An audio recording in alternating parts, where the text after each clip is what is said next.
So I'm here with Don. We're chatting about the upcoming workshop, Energetic Grounding and Protection, this September. We're doing it on Saturday, the 20th.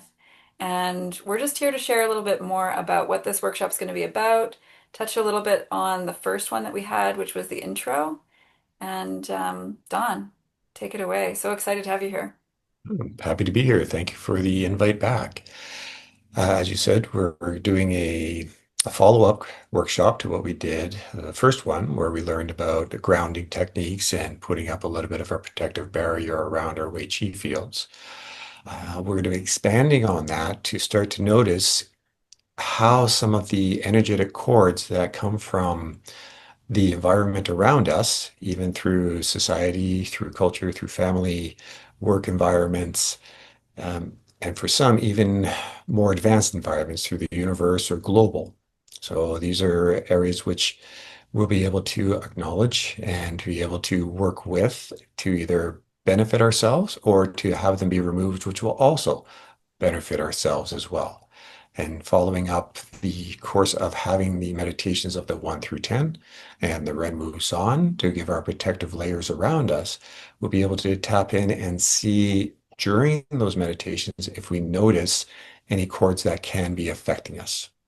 So, in that first workshop, one of the things that we did, which I found so powerful, was you actually went through two different meditations with us. And we have talked about this second workshop having the prerequisite of doing the first workshop because it is actually going to be carrying on, going deeper, and we'll be taking some of those conversations from the first one and expanding on them even more. Yes. And it's similar to the building blocks, is the best way to use the analogy. We start off with our good foundation so that we know that we can be aware of how to do our grounding, how to be more in our bodies and be protected by some of the energies that are around us naturally and will always be around us no matter what. In that time, then when we notice that the frequency of those energies, whether it is for our highest good or our highest destiny path, or whether it is less than that, and we need to use our internal knowing or internal intuition to be able to work with those energetic cords or energies that are around us, or as I said, understand where they've come from Hmm. and whether there's something we can do something about, or whether we just need to be able to release that back to source. Hmm. Yeah. Yeah, doing those meditations has been really powerful for me personally.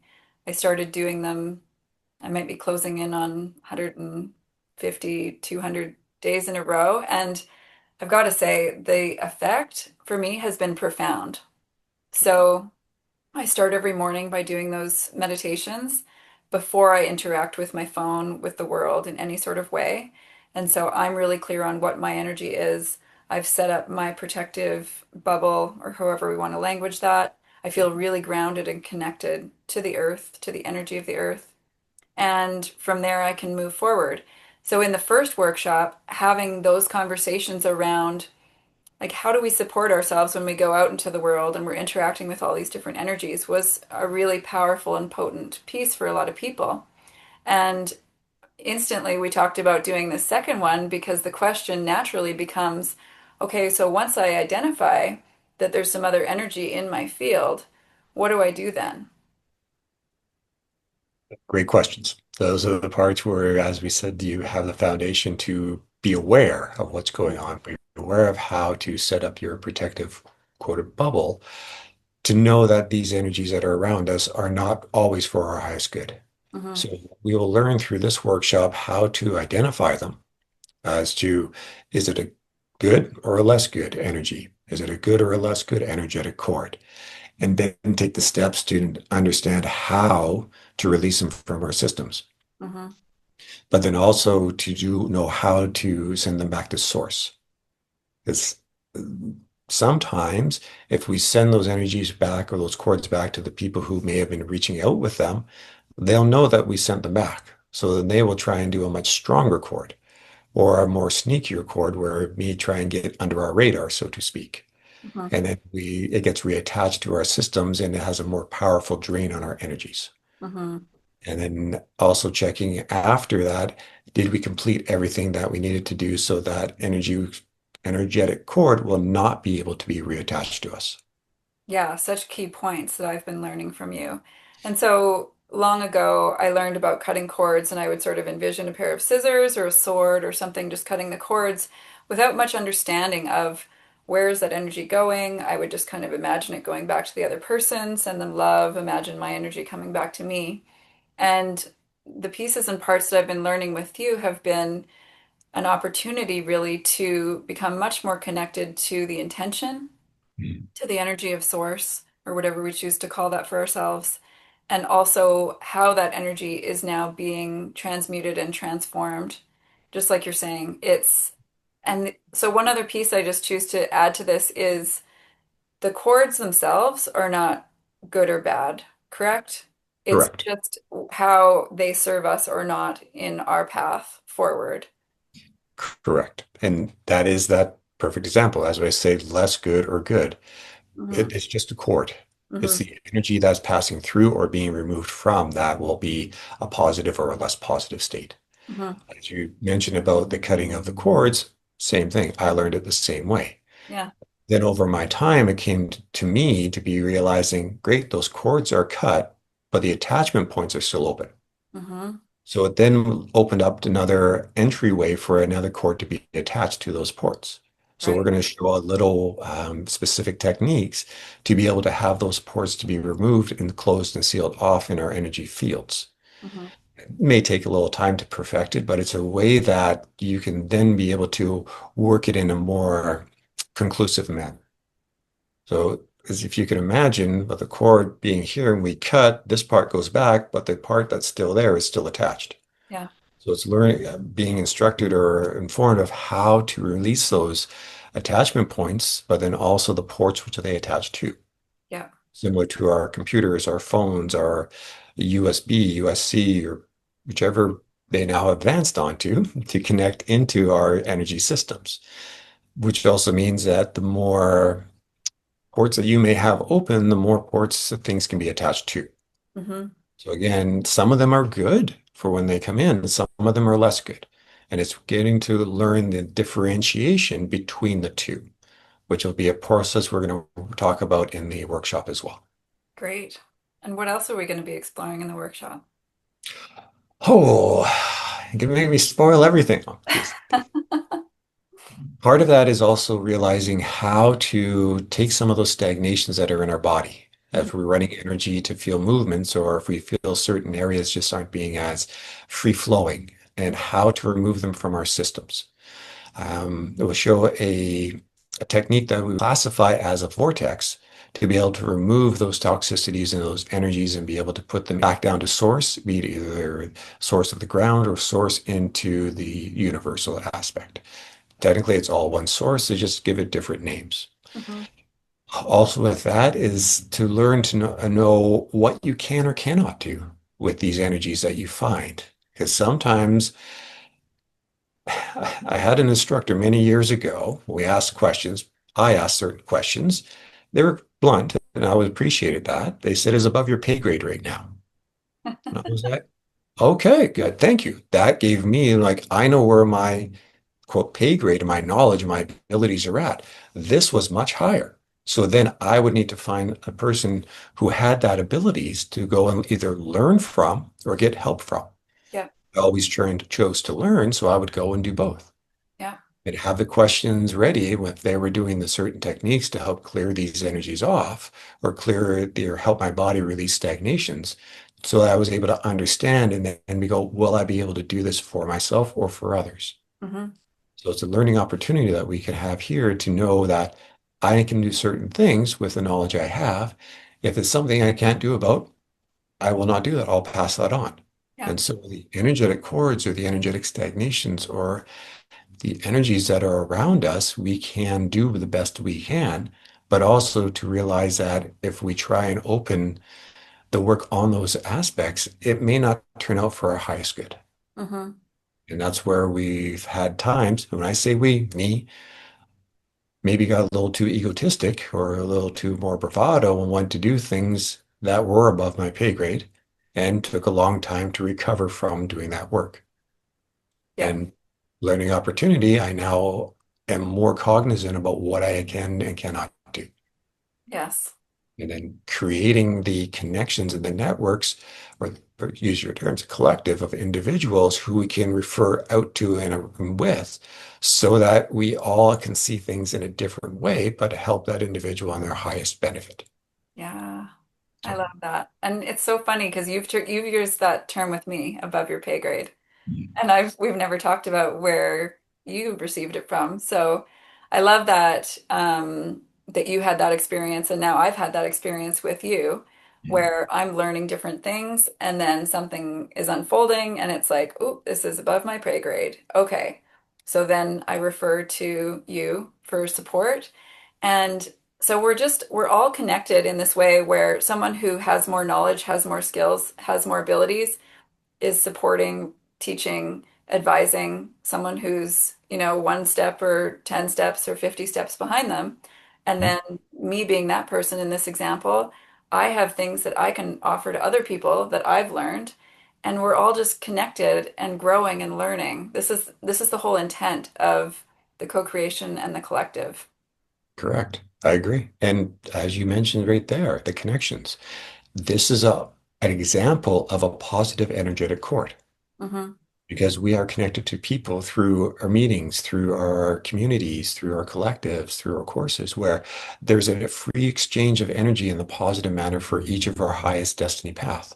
Mm. It's those ones where we start to see some of those cords are not for that positive. Hmm.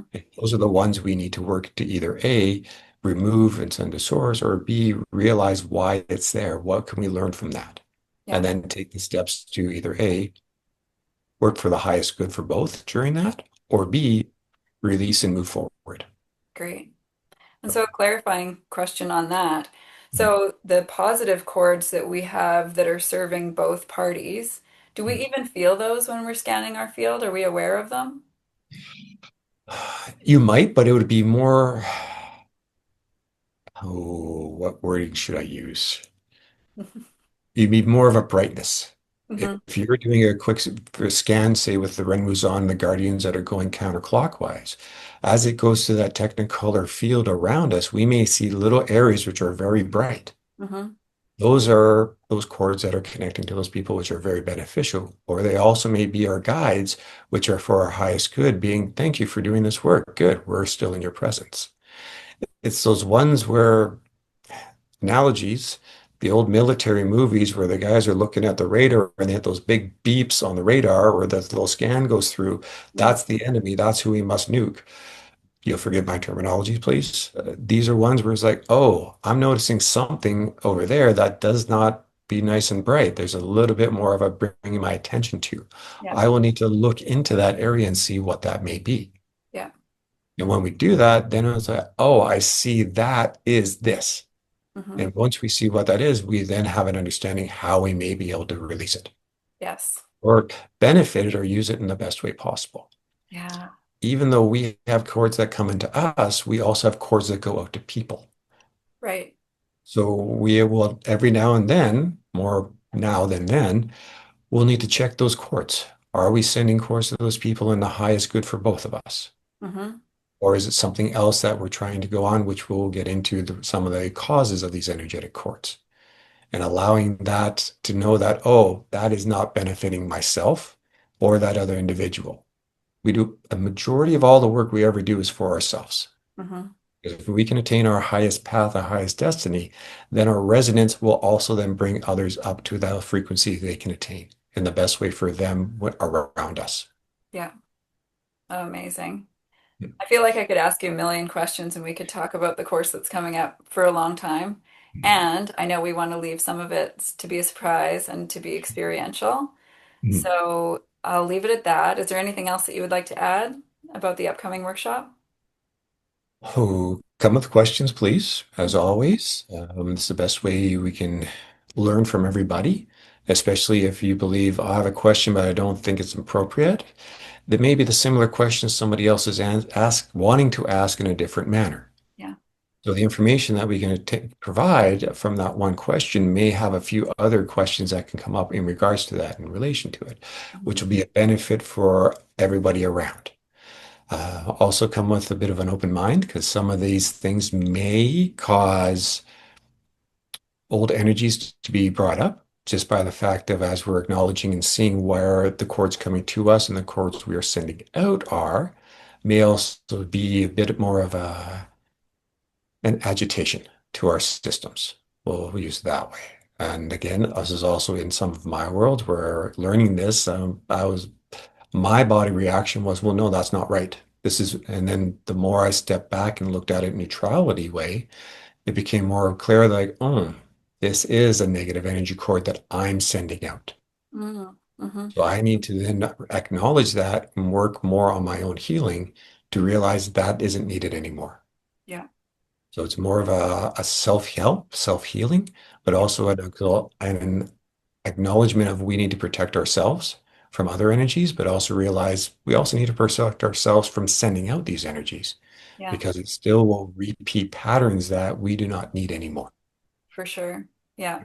And we tend to naturally send out cords when we have any sort of emotional attachment to an outcome in another Correct. person's behavior or in a relationship. Mhm. So it's highly possible that we're sending those out regularly, correct? Exactly. Yeah. Yeah. And we're not saying everybody's going to become to a neutral place and have no emotions or no energies against anybody or for anybody or with anybody. No.